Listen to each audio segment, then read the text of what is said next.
दोस्तों, north Korea और south Korea के बीच पिछले 77 सालों से विवाद चलते आ रहे हैं और इन दोनों पड़ोसियों के बीच हमेशा भारत पाकिस्तान के जैसे ही दुश्मनी के संबंध रहे हैं। आपको बता दें कि ये दोनों देश पहले भारत पाकिस्तान की तरह ही एक थे, जिसका नाम सिर्फ कोरिया रखा गया था। लेकिन एक समय ऐसा भी आया कि 1948 में कोरिया का दो भागों में विभाजन कर दिया गया और इन दो भागों को दो देश बना दिया गया, पहला उत्तर कोरिया एंड सेकंड देश दक्षिण कोरिया। लेकिन दोस्तों, ये समस्या यहीं खत्म नहीं हुई, बल्कि ये दोनों देश आज भी एक दूसरे को देखना नहीं चाहते हैं। अभी हाल ही में 2 नवंबर 2022 को बुधवार के दिन इन दोनों देशों के बीच फिर से तनाव बढ़ गया, जिसके बाद फिर से युद्ध जैसी स्थिति बन गई है। आखिर क्या वजह है कि ये दोनों देश नॉर्थ कोरिया और साउथ कोरिया हमेशा आपस में लड़ते रहते हैं? आखिर फिलहाल में ऐसी क्या घटना हो गई कि उत्तर कोरिया का शासक किम जोंग दनादन दक्षिण कोरिया में मिसाइलें दगवा रहा है? आइए जानते हैं इसके बारे में सब कुछ विस्तार से इस वीडियो में। लेकिन इससे पहले यदि आप हमारे YouTube चैनल पर नए हैं तो चैनल को सब्सक्राइब करके बेल आइकन दबा दें, ताकि हमारे चैनल की हर नई अपडेट्स की नोटिफिकेशन आपको मिलती रहे। दोस्तों, एक समय था जब कोरिया अभी दो भागों में नहीं बटा हुआ था। उस वक्त सन 1910 में कोरिया पर जापान का शासन हुआ करता था, लेकिन 1945 में दूसरे विश्व युद्ध के दौरान जापान की सेना ने आत्मसमर्पण करते हुए हथियार डाल दिए।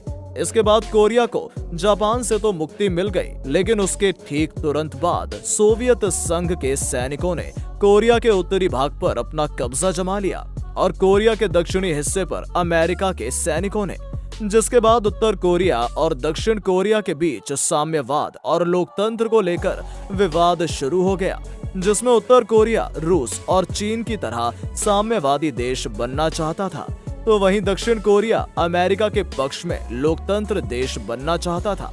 ऐसे में दोनों देशों का विभाजन करना पड़ा, जिसमें उत्तर कोरिया में आज भी एक परिवारशाही सत्ता कायम है।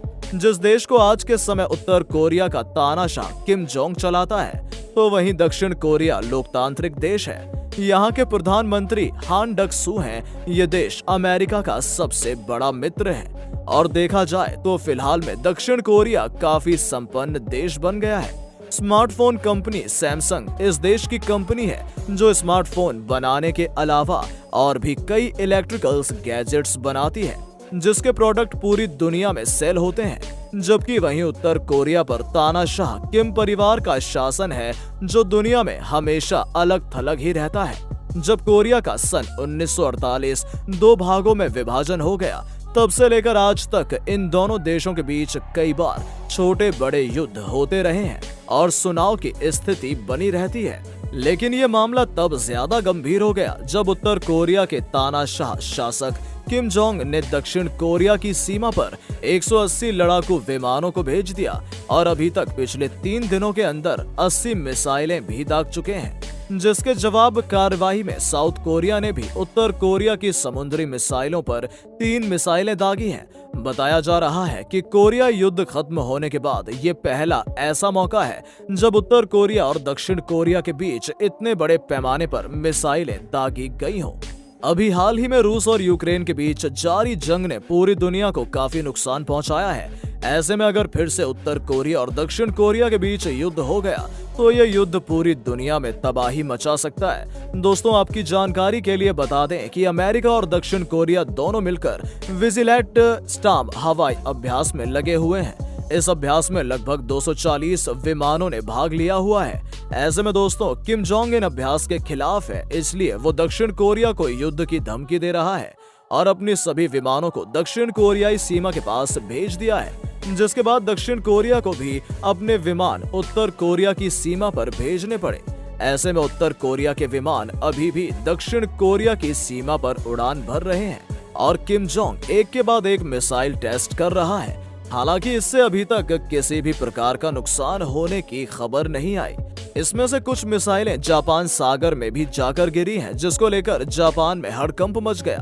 जापान ने दावा किया है कि उत्तर कोरिया ने अभी तक जापान सागर में 4 मिसाइलें दाग चुका है। ऐसे दोस्तों दक्षिण कोरिया भी चुप रहने वालों में से नहीं है। दक्षिण कोरिया ने भी अभी एक के बाद एक 3 मिसाइलें दागकर साफ कर दिया कि वो भी झुकने वाला नहीं है। दोस्तों अब ये सवाल उठता है कि अगर इन दोनों देशों के बीच युद्ध हुआ था तो इसका असर पूरी दुनिया को कैसे पड़ने वाला है। कहीं ये तीसरे विश्व युद्ध की शुरुआत तो नहीं है।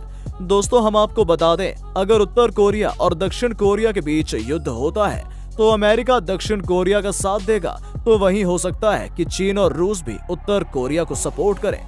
हम ऐसा इसलिए कह रहे हैं क्योंकि चीन और रूस अमेरिका का दुश्मन है और ये बात तो जग जाहिर है कि जब यूक्रेन और रूस के बीच युद्ध हुआ तो अमेरिका यूक्रेन के सपोर्ट में खड़ा था।